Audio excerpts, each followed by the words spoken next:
Sim, irmão, então vamos continuar aí, né? Vou fazer aqui 2 ou 3 vídeos para a gente completar o assunto de hoje, né? Porque hoje deveria ser a reunião dos varões, não é isso? Mas como nós estamos aí na quarentena, né?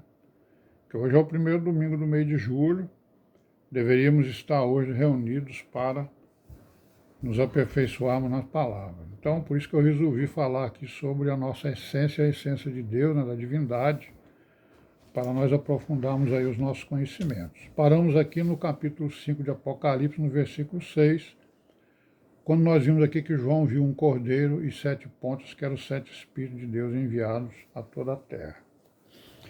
Então nós estamos vendo essa visão de João, ela está nos mostrando aqui, né, digamos assim, a situação dentro da Nova Jerusalém, né, no trono da majestade, a situação depois da encarnação, depois da ascensão, né?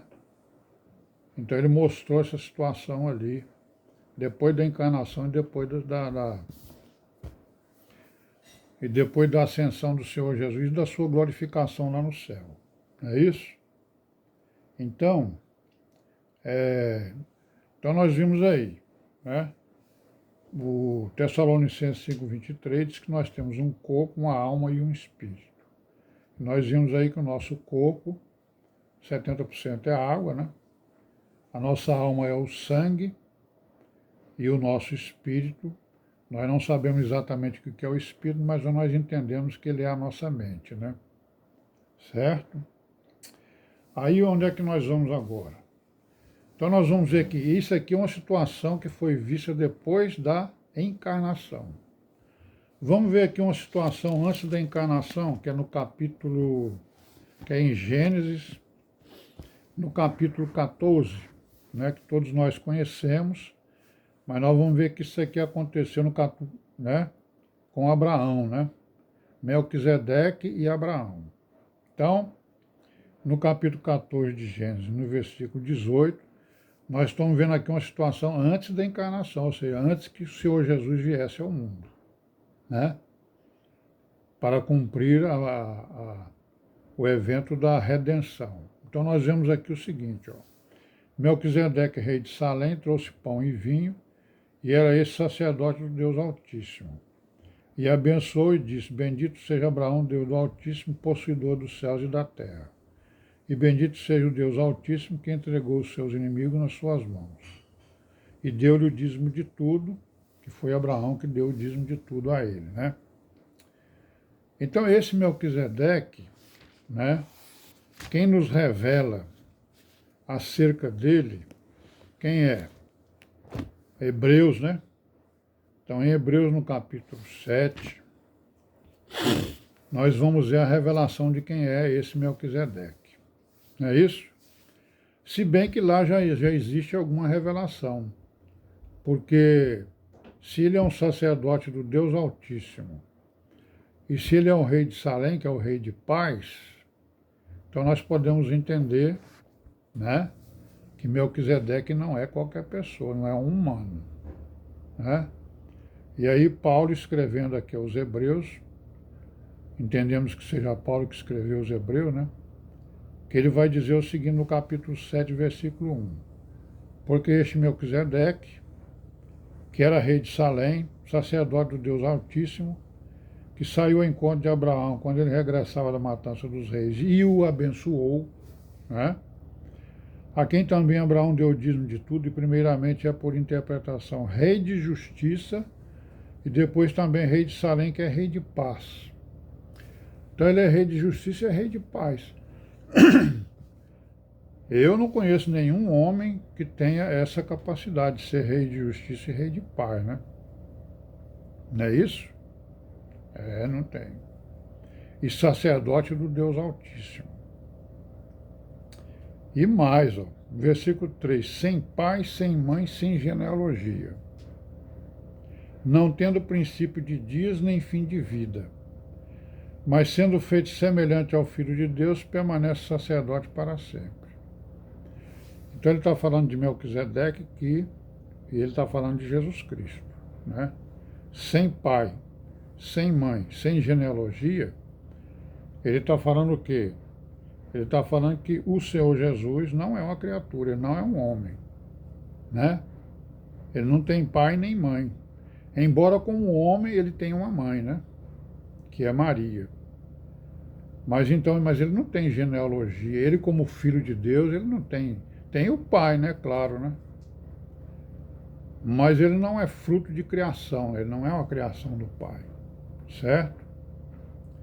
Então nós vemos uma situação depois da encarnação, quando João viu o trono da majestade. Estamos vendo aqui, vimos uma situação antes da encarnação, quando o Senhor Jesus aparece a Abraão com o nome de Melquisedeque, não é isso? Que é o rei de paz e o rei de justiça. E nós vamos ver agora durante a encarnação, certo? Em Mateus 17, que nos fala de quê? Nos fala da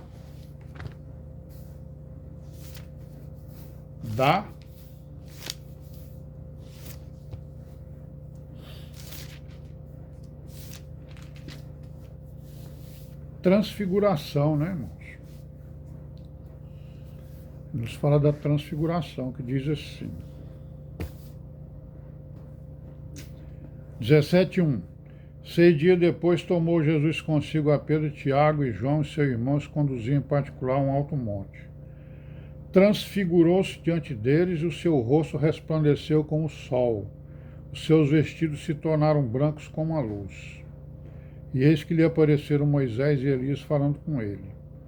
E Pedro, tomando a palavra, disse a Jesus: Senhor, bom é que estamos aqui, se queres façamos aqui 3 tabernáculos, um para ti, um para Moisés e outro para Elias.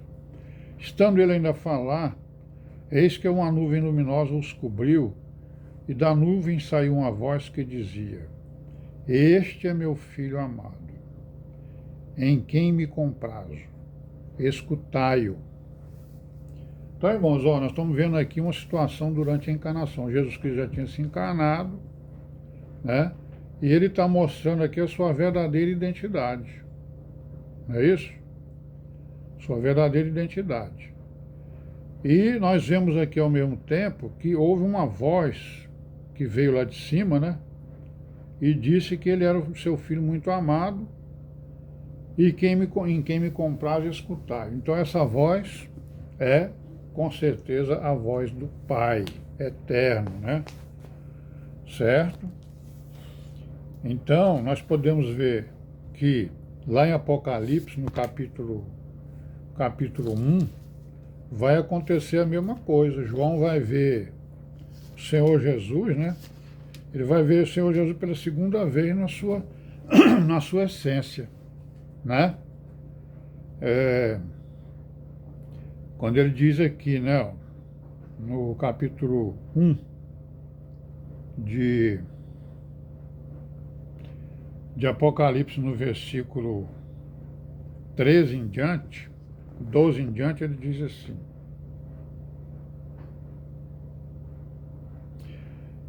E virei-me para ver quem falava comigo, e virando-me vi 7 castiçais de ouro, e no meio dos 7 castiçais, um semelhante ao Filho do Homem, vestido até os pés de um vestido comprido e cingido pelo peito com um cinto de ouro. E a sua cabeça e cabelos eram brancos como lã branca, como a neve, seus olhos como chama de fogo. Seus pés semelhantes a latão reluzente, como se tivessem sido refinados em uma fornalha, sua voz como a voz de muitas águas. Então nós vemos aqui que João está vendo de novo o Senhor Jesus transfigurado. Na verdade, agora ele está vendo a sua verdadeira identidade, né? Também como ele viu lá na transfiguração. Certo? Então, o que acontece? Qual é a conclusão que nós vamos tirar de tudo isso? É claro que tem muito mais versículos para nós, né, nos convencermos, nos instruirmos acerca da essência de Deus e do homem, né? Não é isso? Tem muitos outros versículos. Esses são, digamos, os principais que eu estou pegando para a gente falar um pouco sobre esse assunto e nos aprofundarmos em alguma coisa e nos lembrarmos, né, dessa relação Pai, Filho e Espírito Santo, e também dessa essência da divindade e do homem. Eu vou parar por aqui e vou fazer mais um de 10 minutos para a gente falar, né, completar o assunto. Amém?